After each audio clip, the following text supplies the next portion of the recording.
मेरे बेटे, सरदार बेटे, बाबरकत बेटे, कुरान करीम तुम्हारा रहनुमा और मोहम्मद सल्लल्लाहु अलैहि वसल्लम की सुन्नत तुम्हारा शियार हो। तुम्हारी रिवायात ओज अजदाद का फरमान हो। तुम्हारी तलवार जुल्फिकार जैसा इंसाफ और इलाही तालीमात पूरे जहान में फैलने का बायस बने।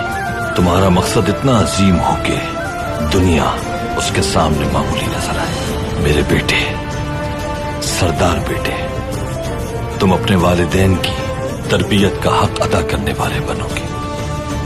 हमने तुम्हारे लिए बहुत दुआएं की हैं। अल्लाह तुम्हारे लिए हमारी दुआएं कबूल फरमाए और इन दुआओं के सदक़े तुम्हें हजरत मोहम्मद सल्लल्लाहु अलैहि वसल्लम की बारगाह में कबूल और मंजूर फरमाए।